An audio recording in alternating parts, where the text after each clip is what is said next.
KG basin gas పై చర్చ కొనసాగించే ముందు హెడ్లైన్స్ ఒకసారి చూద్దాం. కేజీ బేసిన్ గ్యాస్ ముమ్మాటికి జాతీయ సంపదే, రాష్ట్రానికి సింహభాగం దక్కాలన్న జేపీ. వ్యవసాయమే వ్యాపారంలో వృద్ధి చెందాలి, సహకార సేద్య లక్ష్యం అదేనన్న సీఎం.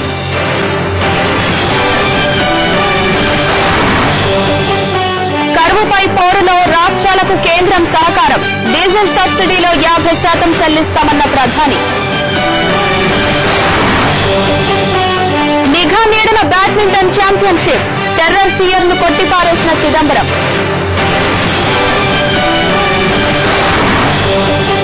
కేరళలో పడవ పందాల కోలాహలం, స్నేక్ బోట్స్ లో దూసుకెళ్తున్న ఉత్సాహికులు.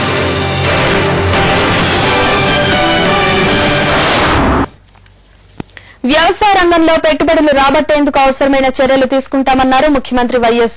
వ్యవసాయంలా కాకుండా వ్యాపారంలో అభివృద్ది చెందాల్సిన ఆవశ్యకత ఉందన్నారు ఆయన. అందుకోసమే సహకార వ్యవసాయమని రంగారెడ్డి జిల్లా చేవెళ్లలో అన్నారు సీఎం. రెండోసారి ముఖ్యమంత్రిగా ప్రమాణ స్వీకారం చేసిన తర్వాత తొలిసారి చేవెళ్ల నియోజకవర్గంలో పర్యటించిన వైఎస్ ఓ private agri business school, engineering కాలేజీని ప్రారంభించారు. వ్యవసాయ అనుబంధ పరిశ్రమల్ని ప్రోత్సహిస్తామన్న వైఎస్ ప్రాణహిత చేవెళ్ల ద్వారా భూములు కోల్పోతున్న రైతులకు మార్కెట్ రేటు కంటే ఎక్కువ ధరే చెల్లిస్తామన్నారు.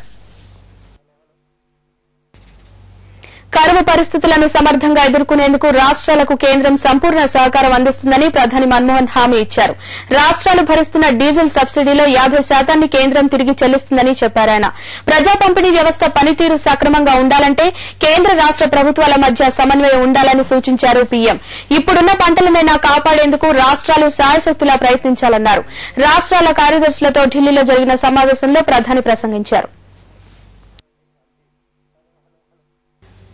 ఉత్పత్తి అయిన చోటే గ్యాస్ వినియోగం జరగడం సముచితమన్నది లోక్ సత్తా నేత జేపీ అభిమతం. ఇప్పుడు కోల్ విషయంలో కూడా అదే జరుగుతోందని, ఒక చోటు నుంచి మరో చోటికి రవాణా చేయడం కోసమే అదనపు వ్యయం అవుతోందని జేపీ అన్నారు. హైదరాబాద్ జూబ్లీ హాల్లో ఎన్టీవీ నిర్వహించిన లైవ్ షోలో జేపీ సహా పలువురు నేతలు పాల్గొన్నారు. కేజీ బేసిన్ గ్యాస్ మన రాష్ట సొత్తు అన్న వాదనను పాక్షికంగా తోసిపుచ్చారు జయప్రకాష్ నారాయణ. ఇది ముమ్మాటికి జాతీయ సంపదేనని, మనకు అదనపు వాటా దక్కడం న్యాయసమ్మతమని జేపీ చెప్పారు. ఉత్పత్తి చేసినటువంటి గ్యాస్ ఇంకో చోట తరలిస్తే దానికి మళ్లీ $1 ఖర్చు అవుతుంది ఒక్కొక్క క్యూబిక్ మీటర్. అంటే ఈ జాతి వృధాగా డబ్బు ఖర్చు పెడుతోంది, దేశానికి నష్టం. కాబట్టి ఎక్కడ ఉత్పత్తి అయితే అక్కడే గనక వినియోగిస్తే దేశానికి మంచిది. ఆ ఉద్దేశంతోనే పిట్ హెడ్ ప్లాంట్స్ అని చెప్పని మీకు థర్మల్ పవర్ ప్లాంట్స్, మీరు కోల్ మైన్ ఎక్కడుంటే అక్కడ మనం వీళ్ళంతవరకు పెడుతున్నాం. రవాణా ఖర్చు నిర్వహించాలి. 2, ఈ ఉత్పత్తి వల్ల గ్యాస్ వృధా అవుతుంది, ఖర్చే కాకుండా. విలువైన గ్యాస్ మళ్ళీ గ్యాస్ రూపంలో ఖర్చు పెడుతున్నాం, మనం గ్యాస్ను తగిలేస్తున్నాం మనం ఊరికి రవాణా చేయడం కోసం. కేజీ బేసిన్ ఇష్యూపై ఎన్టీవీ రౌండ్ టేబుల్ చర్చా కార్యక్రమం ఇప్పుడు ప్రసారమవుతుంది. రాష్ట విశాల హితాన్ని లక్షిస్తూ హైదరాబాద్ జూబ్లీ హాల్లో ఎన్టీవీ కార్యక్రమాన్ని ఏర్పాటు చేసింది. కృష్ణా గోదావరి బేసిన్ గ్యాస్ కోసం యావత్ రాష్టం ఉద్యమించాల్సిన తరుణం ఆసన్నమైందన్న విషయాన్ని తెలియజేయడమే ఈ చర్చ లక్ష్యం. అన్ని రంగాలకు చెందిన నిపుణులతో విశ్లేషకుల త్వరకాల ప్రభాకర్ ఇంటరాక్ట్ అవుతున్నారు.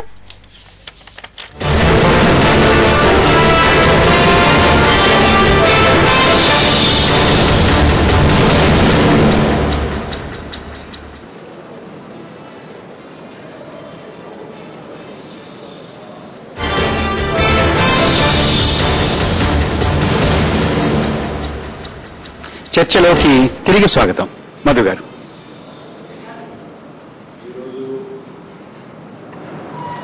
ఈరోజు ముఖ్యంగా మనం 4 ముఖ్యమైనటువంటి అంశాల మీద చర్చిస్తే ఉపయోగం అని చెప్పి నేను భావిస్తున్నాను. ఎన్టీ గారు ఓ మంచి కార్యక్రమాన్ని ఈరోజు ఆంధ్ర రాష్ట్రంలో మన ప్రజానీకం యొక్క మనసుల్లో ఆందోళన పెద్ద ఎత్తున సాగుతున్నటువంటి ఒక ముఖ్యమైనటువంటి సమస్యని చర్చకు తీసుకొచ్చారు. అందుకని మౌలికమైనటువంటి విషయాల మీద ప్రజలకి ఈ విషయాలు అర్థమయ్యేటట్టుగా మనం సాగాలని నేను కోరుకుంటున్నాను. ఒకటి సంపద. ఈ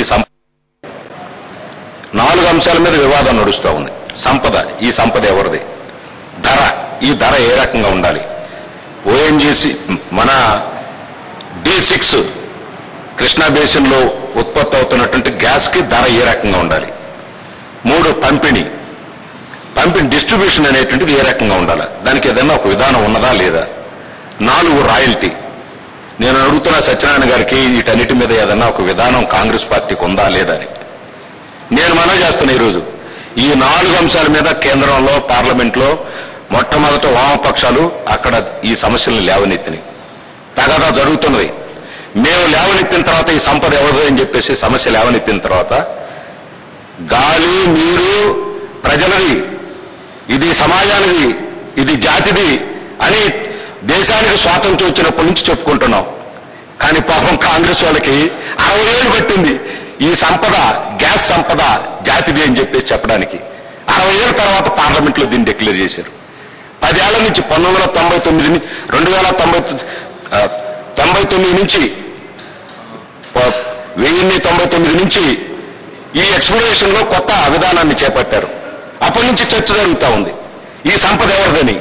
99 నుంచి 2009 దాకా 10 సంవత్సరాలు పట్టింది కాంగ్రెస్ వాళ్ళకి ఈ సంపద జాతిది అని చెప్పేసి చెప్పడానికి. రెండో విషయం ధర. ఈరోజు 1 million metric standard cubic metres per day produce చేయడానికి $1 పడుతుందని చెప్పేసి మన ఓఎన్జీసీలో ప్రొడక్షన్ కానీ ఇతర ప్రొడక్షన్ వీటన్నిటిలో అంతకంటే తక్కువ, $1 కంటే తక్కువ అవుతుంది. మధు గారు, it is not million metric metre standard metres, it is British million metric. No, you are wrong. You are 100% wrong. I am having the statement. No. You are that is a different thing. MMSCD is different. MMBTU is different. Yes, I am not speaking of BT. I am speaking of DC, DS. No. BT is small. MMSCD is big. నేను British measurement మాట్లాడలేదు. నేను మాట్లాడుతుంది million metric standard cubic metres per day. దాని గురించి మాట్లాడుతున్నాను నేను. దీని production కి $1 అవుతుంది. ఈ రోజు $4.2 రిలయన్స్ వాడు అమ్ముతానంటాడు. కాంగ్రెస్ పార్టీకి, సత్యనారాయణ గారికి, మన రాజశేఖర రెడ్డి గారికి ఏదైనా విధానం ఉందా? ఇది అన్యాయం అని చెప్పేసి మేము చెప్పాం. రాజశేఖర రెడ్డి గారు కూడా చెప్పారు, ఉత్తరం రాశారు. మొన్న మాట్లాడినటువంటి పార్లమెంట్ లో కాంగ్రెస్ పార్టీ వాళ్ళు కూడా మాట్లాడారు. దాని గురించి మాట్లాడాల, మా రాష్ట్రానికి వాటా కావాలని మాట్లాడారు. ఈ ధర $4.2 చొప్పున మీరు అమ్మడం అనేటువంటిది ఇది న్యాయం కాదని చెప్పేసి ఒక్క కాంగ్రెస్ నాయకుడు మాట్లాడాల. పార్లమెంట్ లో ఇప్పటికే రికార్డ్ అయి ఉన్నాయి అన్ని ఉపన్యాసాలు. మొన్న 6వ తారీఖు జరిగినటువంటి రాజ్యసభలో జరిగినటువంటి డిస్కషన్స్. అందుకని నేను అడుగుతున్నా, విధానం ఉన్నదా అని చెప్పేసి. మూడోది పంపిణీకి ఏదన్నా విధానం ఉందా? ఏమిటి బేసిస్? ఈరోజు జాతీయ సంపద అంటున్నావు, మేము దేశంలో ఎవరికి ఇవ్వద్దని మేము అడగట్లా. కానీ ఏ రాష్ట్రంలో అయితే ఇది ఉత్పత్తి అయిందో 10 సంవత్సరాల నుంచి కృష్ణా బేసిన్లో ఇంత గ్యాస్ ఉత్పత్తి అవుతుందని మన రైతులు, మన భూములు ఈ తవ్వకాల్లో పోగొట్టుకున్నటువంటి రైతాంగం, ఎంతో కాలుష్యానికి గురైనటువంటి ప్రాంతం, మన జనం, మన రాష్ట్రంలో ఉన్నటువంటి పరిశ్రమలు, మన రాష్ట్ర ప్రయోజనాలకి ఇది ఉపయోగపడాలని చెప్పేసి భావిస్తున్నారు. ఈ వాటా ఇస్తారా లేదా? ఈ వాటా ఎంత ఉండాలా? రాజశేఖర రెడ్డి గారు ఈ వాటా ఎంత ఉండాలని అడిగారా? నేను అడుగుతున్నా. నేను మనవి చేస్తున్నా సత్యనారాయణ గారికి, రాజశేఖర రెడ్డి గారికి మీ ద్వారా తెలియజేస్తున్నాం, పూర్తి మద్దతు ఇస్తాం. మేము అందరం కలిసి ఆందోళన చేస్తాం. రండి, మీకు ఏదన్నా ఒక విధానం ఉంటే అని చెప్పేసి నేను మనవి చేస్తున్నా. పంపిణీ విషయంలో మేము ఒకటి అడుగుతున్నాం. ఈరోజు పంపిణీ మన రాష్ట్ర పరిశ్రమలకి, మన ప్రజానీకానికి ఎంత అన్యాయం అంటారా? సత్యనారాయణ గారికి చెప్తాడు పంపిణీ గురించి. ఇది మేము అడుగుతున్నాం, కొట్లాడుతున్నాం అని. సిటీకి రిలయన్స్ కంపెనీ వాడితో 67% పెట్టి సిటీ గ్యాస్ కి వాడి చేత కంపెనీ పెట్టించాడు. ఎవరితో కొట్లాడుతున్నాడండి రాజశేఖర రెడ్డి గారు? రిలయన్స్ వాడితో కొట్లాడుతున్నాడా? ఏమనుకోవాలండి? ఈ కంపెనీ హైదరాబాద్ లో ఇంటింటికి గ్యాస్ ఇచ్చే పని మన రాష్ట్ర ప్రభుత్వం చేయలేదా? రిలయన్స్ కంపెనీ కావాల్సి వచ్చిందా? మా తగాదంత ఇప్పుడు మంచినీళ్ళు ఇస్తానంటాడు. ఊరూరా మంచినీళ్ళు ఇస్తానంటున్నాడు రాజశేఖర రెడ్డి గారు. ఏమి నీళ్లు మినరల్ వాటర్ ఇస్తానంటున్నాడు రాజశేఖర రెడ్డి గారు. మందికి మంచినీళ్ళు ఇస్తానంటే మేము కాదనేవాళ్ళమా? ఇక్కడ మేము ఎందుకు కాదంటున్నామంటే రిలయన్స్ కి ఈ గ్యాస్ ఇచ్చిన దానికి ఈ మంచినీళ్లు మినరల్ వాటర్ కి సంబంధం ఉంది. అందుకోసం నేను దాన్ని లేవనెత్తుతున్నా. మీరు గ్యాస్ జాతి సంపద, రిలయన్స్ వాడు బయటికి తీస్తున్నాడు. అతని ఇష్టం వచ్చినట్టు అతను అమ్ముకోకూడదు. అది ప్రభుత్వం సంపద. అది ప్రభుత్వం దానికి రేట్ నిర్ణయించాలా, ప్రభుత్వం దాన్ని డిస్ట్రిబ్యూషన్ ఇవ్వాలా. అతను డైరెక్ట్ గా ఇతర కంపెనీలతో, ప్రైవేట్ కంపెనీలతో అగ్రిమెంట్ చేసుకున్నాడు. ఆ తర్వాతే ఎన్టీపీసీ కోర్టుకి ఎక్కింది. ఎన్టీపీసీ అడిగితే ఎన్టీపీసీ ఇవ్వకుండా, ఎన్టీపీసీతో ఒప్పందం చేసుకోకుండా ప్రైవేట్ కంపెనీలతో ఒప్పందం చేసుకున్నాడు రిలయన్స్ వాడు. ఈ గవర్నమెంట్ కేంద్ర ప్రభుత్వం మేము కొట్లాడతాం చెప్పమండి రాజశేఖర రెడ్డి ఈ కేంద్ర ప్రభుత్వం రిలయన్స్ తో కుమ్మక్కైందని చెప్పండి మేము సత్యనారాయణ గారు పూర్తిగా మద్దతు ఇస్తాం. అందుకని మేము ఈ రోజు మనం చేస్తున్నాం. హైదరాబాద్ నగరంలో 67% రిలయన్స్ వాడి చేత కంపెనీ పెట్టించి ఇంటింటికి మీ 4వ పాయింట్ నేను వస్తున్నా మంచినీళ్ళ సమస్య మినరల్ వాటర్ సప్లై గురించి. మినరల్ వాటర్ మంచినీళ్ళ తర్వాత మాట్లాడదాం. నేను గ్యాస్ గురించి గ్యాస్ కి దీనికి సంబంధం ఉంది. గ్యాస్ ఫండమెంటల్స్ మాట్లాడతాను, తర్వాత వాళ్ళు మాట్లాడచ్చు. గ్యాస్ మన సంపద అయినప్పుడు దాన్ని ఒప్పుకున్నప్పుడు రాజశేఖర రెడ్డి గారు ఈ మంచినీళ్లు కూడా గ్యాస్ సంపద కాబట్టి ప్రైవేట్ కంపెనీకి వెళ్తారంటున్నాం. మంచినీళ్ళు ఇవ్వండి మాకు అంతే తప్ప ఈ ప్రైవేట్ కంపెనీల ద్వారా మాపకం చేసే కార్యక్రమం చేయొద్దని చెప్పి. ఒక్క క్షణం ఉండి వెంకటేష్ గారు మీరు ఒక 2 నిమిషాలు మాట్లాడిన తర్వాత మనకి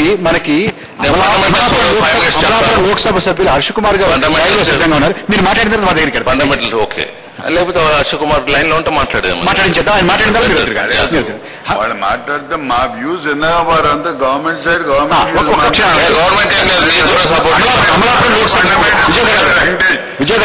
ఫండమెంటల్ ఇష్యూ ఇప్పుడు మాట్లాడిన స్పీకర్స్ అందరు మర్చిపోయారు. విజయధరావు గారు ఒక్క క్షణం రైట్ గవర్నమెంట్ సరెండర్ చేతులు కాలేక ఇప్పుడు గవర్నమెంట్ విజయధరావు గారు అందరూ